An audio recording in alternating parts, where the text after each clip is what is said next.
Bonjour les amis et bienvenue sur le podcast de Facilogie qui parle de stratégie, marketing et immobilier.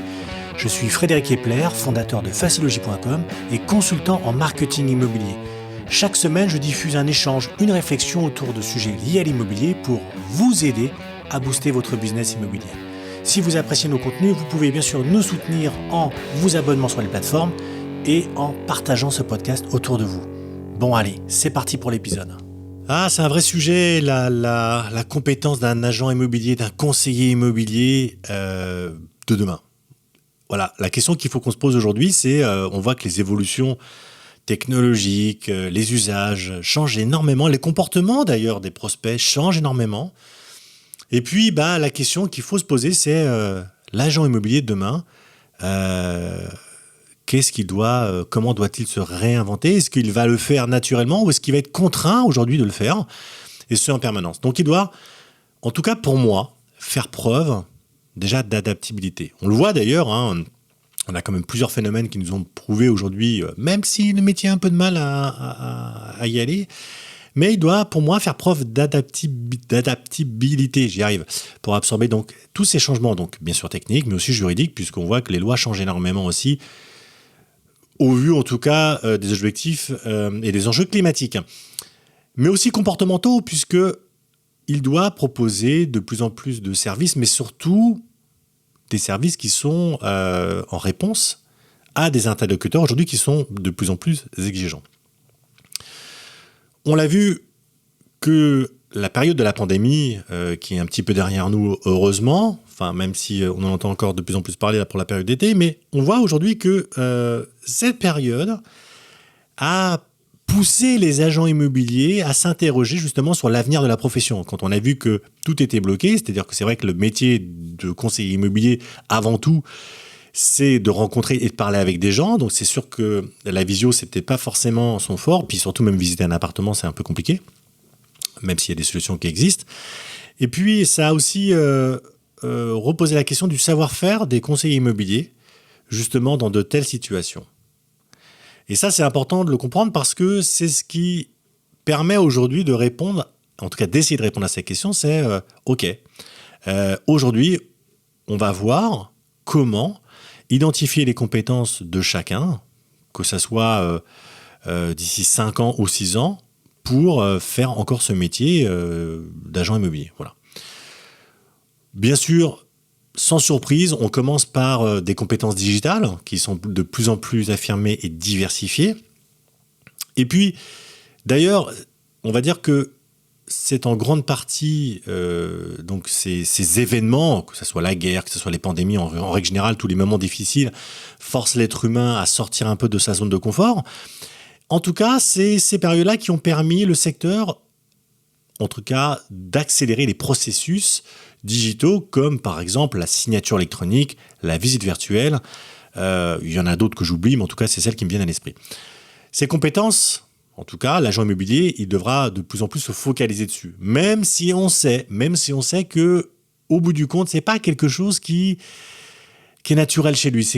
On voit bien l'immobilier est souvent un peu à la traîne au niveau avancée technologique, parce qu'il est encore très attaché à son métier, dans la genèse même de son métier, c'est-à-dire je distribue du flyer, je relance téléphoniquement les gens, je fais des visites, etc. etc. Aujourd'hui, il faut comprendre que ça peut être une belle opportunité et une occasion aujourd'hui, puisque déjà, on voit sur un fait qui est très précis, c'est que 90% déjà des projets commencent sur le web. Et si aujourd'hui, vous n'êtes pas capable d'être présent sur le web, à un moment ou à un autre, ça va être compliqué. Donc voilà, il faut aussi s'adapter par rapport à ça. Et puis, si maintenant on devait faire un bilan des compétences que vous devriez avoir demain, ou qu'est-ce que vous devriez apprendre pour exercer sereinement votre métier, déjà, on pourrait partir sur l'utilisation d'outils qui vont permettre de proposer des visites alternatives aux particuliers. Alors, ces visites, elles ont plusieurs formes. Elles peuvent être bien sûr virtuelles, même si, vous le savez, j'ai un petit penchant pour la vidéo, parce que je trouve que Pour moi, la vidéo, le petit plus qu'il y a par rapport à la virtuelle, déjà, c'est qu'on ne peut pas la copier si vous la faites. Et puis, j'ai souvent tendance à dire que quand vous faites une vidéo d'un bien immobilier ou vous vendez un service, par exemple, la personne que vous vendez, c'est aussi vous-même en tant que marque. Et puis, ça, c'est quelque chose qui ne peut pas être copié. Et moi, je trouve que ça dégage une certaine émotion. Mais bon, ça ne tient encore une fois qu'à moi. Donc, les formes virtuelles ou vidéo, bien sûr, ces technologies, elles existent déjà, mais demain, elles deviendront, enfin, en tout cas, ces techniques deviendront juste indispensables. D'ailleurs, les acheteurs préféreront et se tourneront plus sur le conseiller qui utilisera en tout cas ces leviers plutôt que ceux utilisés traditionnels. Ensuite, il y a l'emploi d'applications de communication. C'est vrai que on voit de plus en plus aujourd'hui des utilisations comme Slack, qui sont donc des petites messageries, des petites applications de messagerie, ou WhatsApp, puisque maintenant vous avez même WhatsApp Business qui est sorti, Zoom, etc. Ensuite, vous allez avoir l'utilisation de plus en plus poussée des réseaux sociaux, c'est-à-dire de pouvoir développer sa notoriété et communiquer avec ses audiences pour vendre un bien, par exemple. Mais je pense que pour moi, les réseaux sociaux, c'est plus quelque chose qui va me permettre de promouvoir un bien, de promouvoir un service, pas forcément de vendre. Parce qu'encore une fois, la problématique des réseaux sociaux, c'est déjà que cette audience, elle ne vous appartient pas. Elle appartient à un moment ou à un autre au réseau social sur lequel vous êtes.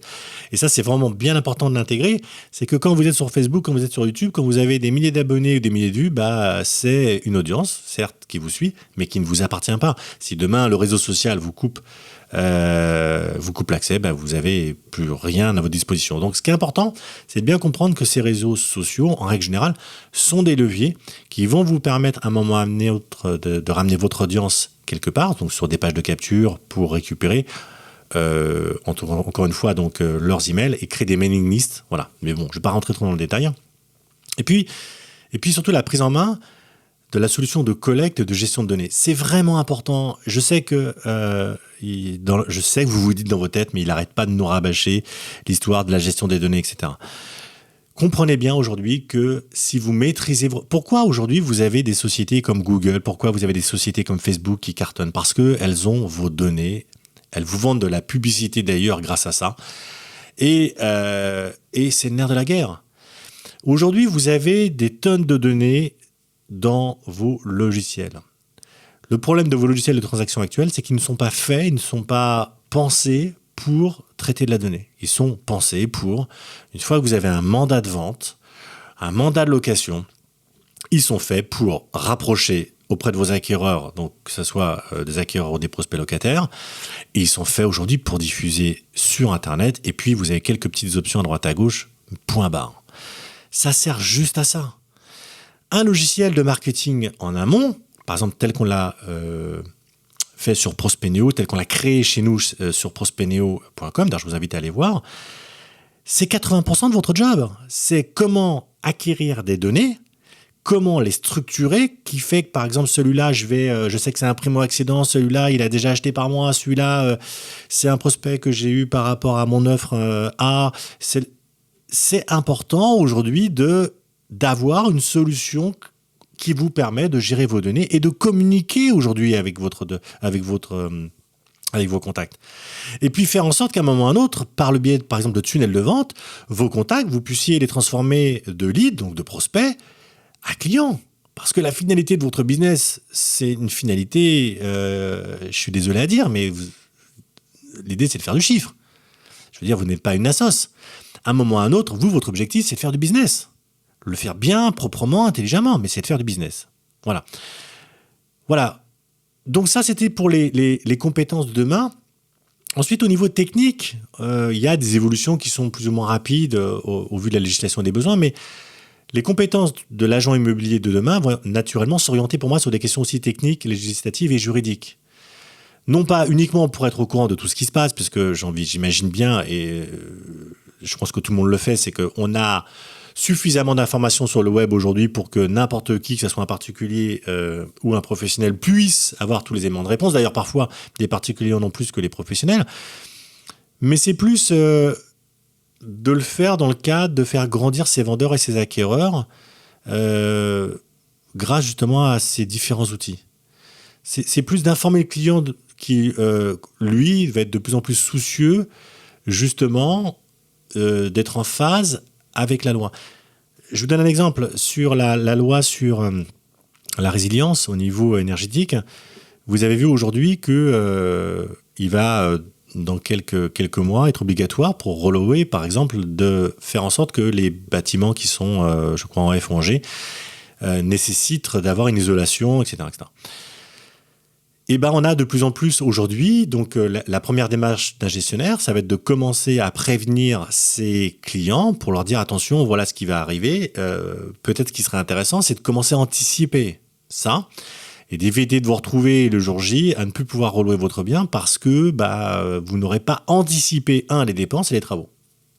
Donc ça, je pense que ça, c'est une démarche qui est assez importante puisque petit à petit, les compétences de l'agent immobilier vont aussi se transformer, déjà dans son rôle, mais surtout valoriser l'aspect conseil de son métier. Et ça, pour moi, c'est primordial. Je pense qu'aujourd'hui, dans l'image d'un conseiller immobilier, il faut plus, et d'ailleurs parce que c'est pas la réalité, un conseiller immobilier aujourd'hui, c'est plus un porteur de clés, c'est plus quelqu'un qui, globalement, va avoir la fonction de se dire, bon, ok, j'ai rentré un bien, je relance, je fais ma salve de visite et puis je prends mes offres et point barre. Non. Donc, il y a vraiment cet aspect conseil qui est très important. Et pour moi, le métier d'agent immobilier de demain, alors, je passe les détails. Le conseil, ça peut être sur des questions légales, ça peut être sur des questions techniques, sécuritaires, par exemple sur les diag. Ça peut être financière et fiscale. C'est-à-dire aujourd'hui, voilà, proposer des financements. Voilà. Mais voilà, en tout cas, c'est aussi d'avoir un rôle de conseil et ça, c'est super important. L'autre compétence, elle doit être aussi personnelle et humaine. C'est un peu ce qu'on appelle le savoir-être. Et ça, c'est important parce que, moi, je dis toujours, c'est vrai que l'empathie joue énormément. Je vous parlais tout à l'heure des vidéos. Pourquoi, pour moi, je préfère me focaliser sur une vidéo quand je vends un service ou une offre, plutôt que, par exemple, pour présenter un bien, une visite virtuelle. Parce que, en réalité, vous allez vous mettre en avant, vous, en tant que marque. Et je trouve que, du coup, on va focaliser sur vous, principalement, en tant que personne, plutôt qu'une espèce de visite virtuelle où je vais cliquer, voilà, où il ne va pas y avoir d'émotion, où il ne va pas y avoir de conseils. Enfin, le côté humain ne va pas ressortir. Donc, je trouve que aujourd'hui, au fur et à mesure que la profession va se digitaliser, on va aussi se focaliser sur le côté humain. Et d'ailleurs, je trouve que les deux ne sont pas du tout en opposition. La digitalisation aujourd'hui permet d'évoluer. Pour moi, elle permet de se focaliser sur des choses où l'être humain peut apporter de la valeur ajoutée, notamment dans la qualité des relations entre les personnes. Ça, la machine ne pourra jamais le faire. D'ailleurs, c'est souvent un paradoxe entre justement l'essor du digital et puis le côté humain, puisqu'on a souvent tendance à dire ouais, mais moi, le digital demain, ça va bouffer mon métier. Mais non, au contraire, ça va vous permettre de dégager du temps sur, encore une fois, les choses qui sont les plus importantes, en tout cas à mes yeux, en termes de business, d'ailleurs que ce soit dans l'immobilier ou dans toute activité. Ensuite, il y a une notion qui est pour moi aussi importante, c'est que ces nouvelles compétences, elles vont, en tout cas, vous donner la possibilité de comprendre les tenants, les aboutissants des projets des clients et de s'adapter beaucoup plus facilement à leurs contraintes, leurs exigences et vous permettre vraiment d'apporter de la valeur ajoutée. Donc, si on regarde bien, globalement, on va voir que ça ne va pas s'arrêter forcément là. C'est-à-dire qu'aujourd'hui, ces nouvelles compétences vont aussi permettre, donc on l'a vu, de proposer aussi des services innovants en matière d'emménagement. Ça pourrait être, je ne sais pas moi, de les aider dans la conformité qu'ils pourraient avoir au niveau de leurs attentes, sur les aides au déménagement, sur les conseils pour la rénovation, la décoration. Ça peut être aussi de s'adapter aux évolutions du comportement des personnes, notamment, je ne sais pas moi, en termes des liens sociaux, des échanges entre les personnes face à des prospects, notamment on l'a vu face à un monde post-Covid. Et puis, ça peut être aussi des compétences sur le fait de dégager des informations essentielles concernant les conditions de vie, l'état du marché, où se trouve donc le secteur, où se doit faire la transaction. Voilà, une approche pour moi qui peut servir à la fois à mieux connaître le vendeur et fournir des renseignements concrets aux acheteurs. C'est vraiment cette connaissance locale qui, pour moi, me paraît aussi primordiale à ce niveau-là. Bon, c'est vrai qu'aujourd'hui, on voit bien que tout ça, bien sûr, vous allez me dire, ouais, mais Fred, c'est du blabla, on l'entend, on le comprend. Oui, c'est vrai qu'on le comprend, mais en réalité, c'est ça qui est bien aujourd'hui, c'est que il y a, pour moi, je dis toujours, il y a deux clubs. Il y a le club des 3% et le club des 97%.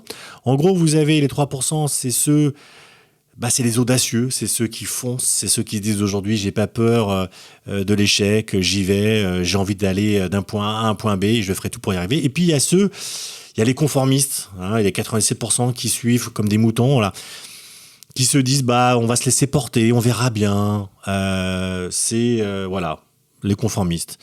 Et moi, je trouve qu'à ce titre, aujourd'hui, c'est important de bien comprendre que aujourd'hui, les avancées technologiques, pour moi, sont une belle opportunité. Pourquoi ? Parce que déjà, le métier l'utilise très peu.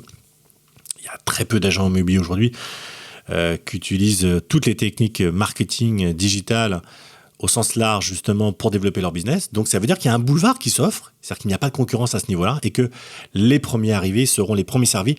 Et surtout, ce qui va être très compliqué, c'est que quand vous êtes déjà implanté, ma foi, c'est compliqué après, à moins de dépenser 2-3 fois plus d'argent, d'essayer de reconcurrencer la personne qui est déjà existante. Voilà. J'espère que ce podcast vous a plu. N'hésitez pas à le partager comme d'habitude sur nos plateformes.